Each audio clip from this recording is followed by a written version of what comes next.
ഇടതുപക്ഷ ജനാധിപത്യ മുന്നണിയോട് സഹകരിക്കുന്നവരും ആ സ്ഥാനാർത്ഥി ലിസ്റ്റിൽ ഉണ്ട്. മുന്നണിയോട് സഹകരിച്ച് പ്രവർത്തിക്കുന്ന ചില കക്ഷികൾ അങ്ങനെ സ്ഥാനാർത്ഥി ലിസ്റ്റിലില്ല. പക്ഷേ അവർ ഈ തെരഞ്ഞെടുപ്പിൽ ഇടതുപക്ഷ ജനാധിപത്യ മുന്നണിയോടൊപ്പം തന്നെ ഇടതുപക്ഷ ജനാധിപത്യ മുന്നണിയുടെ വിജയത്തിന് വേണ്ടി എല്ലാ പ്രവർത്തനങ്ങളിലും ഏർപ്പെടും. അതിൽ അഖിലേന്ത്യാ അടിസ്ഥാനത്തിൽ ഇടതുപക്ഷ പാർട്ടികളുടെ നേതൃത്വത്തിലുള്ള മുന്നണിയിലെ അംഗമാണ് ഫോർവേഡ് ബ്ലോക്ക്. ഫോർവേഡ് ബ്ലോക്ക് ഇവിടെ ഇടതുപക്ഷ ജനാധിപത്യ മുന്നണിയുമായി സഹകരിച്ച് പ്രക്ഷോഭണ സമരങ്ങളിൽ പങ്കെടുക്കാറുണ്ട്. തുടർന്ന് ഉള്ള മറ്റ് സഹകരിക്കുന്ന കക്ഷികളെപ്പോലെ തന്നെ ഫോർവേഡ് ബ്ലോക്കിനും ഈ തെരഞ്ഞെടുപ്പിന്റെ പ്രവർത്തനങ്ങളിലാകെ സഹകരിക്കും. ആ ഫോർവേഡ് ബ്ലോക്കിന് ഇടതുപക്ഷ ജനാധിപത്യ മുന്നണിയുടെ കമ്മിറ്റികളിലും തെരഞ്ഞെടുപ്പ് കമ്മിറ്റികളിലും പ്രവർത്തിക്കാനുള്ള സൗകര്യം ഉണ്ടാവും. മറ്റ് സഹകരിക്കുന്ന കക്ഷികളെല്ലാം ഇതിനു മുമ്പ് പ്രഖ്യാപിച്ചിട്ടുള്ളതുപോലെ തന്നെ അവരുണ്ടാവുകയും ചെയ്യും. ഇതോടൊപ്പം ഞങ്ങൾ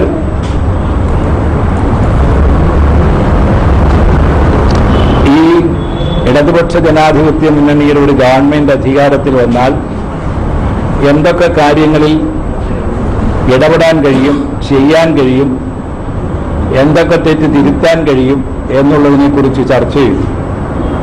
ആ ചർച്ചയുടെ അടിസ്ഥാനത്തിൽ ഇന്ന് നേരിടുന്ന കേരളത്തിനെ അതിൻ്റെ തനതായ വളർച്ചയിലോട്ട് നയിക്കാൻ കഴിയുന്ന രീതിയിൽ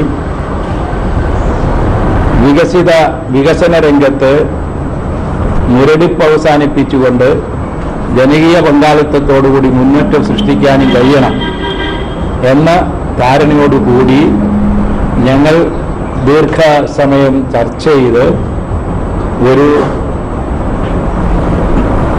പ്രകടന പത്രികയ്ക്ക് രൂപം കൊടുത്തിട്ടുണ്ട്. അത് കേരളം നേടിയ നേട്ടങ്ങളെല്ലാം തകർക്കുന്ന നടപടിയാണ് UDF സർക്കാരിന്റെ ഭാഗത്തുനിന്നും ഉണ്ടായിട്ടുള്ളത്. അതേസമയം കേന്ദ്ര സർക്കാരാകട്ടെ ഏറ്റവും പിന്തിരിപ്പൻ നയങ്ങളാണ് മുന്നോട്ട് വയ്ക്കുന്നത്. കേന്ദ്ര സർക്കാർ മുന്നോട്ട് വയ്ക്കുന്ന ആഗോളവൽക്കരണ നയങ്ങൾ കൂടുതൽ ശക്തമായി നടപ്പിലാക്കുന്നതിനാണ് UDF സർക്കാർ പരിശ്രമിച്ചത്. കേന്ദ്ര സർക്കാരാകട്ടെ കേരളത്തിന്റെ ചുമതലകൾ പരിഗണിക്കുന്നതിൽ തയ്യാറായിട്ടില്ല. നേരത്തെ നൽകുമെന്ന് നിശ്ചയിച്ച വൻകിട പദ്ധതികൾ പോലും നൽകുന്നതിനോ തകർന്നു കിടക്കുന്ന കേരളത്തിന്റെ കാർഷിക മേഖലയെ സംരക്ഷിക്കുന്നതിനോ തയ്യാറായില്ല. ഈ സാഹചര്യത്തിൽ കേരളത്തിന്റെ